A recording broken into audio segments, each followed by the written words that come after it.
Well, this is a way of seconding the motion of Senator Subiri. First of all, the presentation, or what we call the editorial video that we witnessed, yes. I would like to take exception of my being mentioned there. Parang lumalabas na parang lahat ng narinig nila or nakipag-meeting sa akin ang speaker o kung sino pa, parang pumayag ako. Sana tinanong nila yung source nila, pumayag ba ako? Yung mga binabanggit na idea, I did not even mention it to any member of the Senate. Tungkol doon sa mga ideas of, let's say, a regional Senate and all that. Ito mga idea ng mga tao to eh. Di ba? Kung nakikinig ka, narinig mo yung idea, ikaw ba'y sumang-ayon na? Dahil narinig mo? For example, in my case,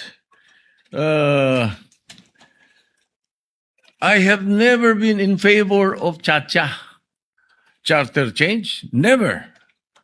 From the day I became a senator up to the present, ang dami namin pinagdaanan dyan. Ang mas gusto ko, CHA.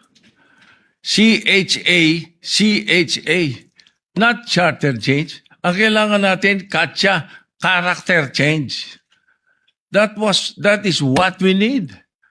Kaya kung merong, let's say, may idea ang Speaker of the House, gustong kausapin ng Senate President at sinasabi nila, meron silang mga membro, ganito, idea ganito, nag-idea ganito, ay ibig sabihin ba nun, mali na kagad ako dahil narinig ko? Did I agree? Ang sabi ko pa nga, if we're going to change or amend, not change amend, ang nabanggit ko. If you're going to amend the Constitution, baka ako pumayag sa isang bagay lang, sabi ko. At yun may kumbaga in jest ko pa sinabi. Sabi ko, ibaba natin ang edad. Bakit sa Amerika, 35 years old ng presidente? Ang senator, 30. Bakit sa atin 40 and 35? Kaya mali pa rin yung sinasabi doon sa isa sa comment sa the distinguished lady na sinasabi, gusto ko raw iakyat into 50 para ma-disqualify doon sa Duterte. That's not true, Mr. President, Madam President. That's impossible. I never said that.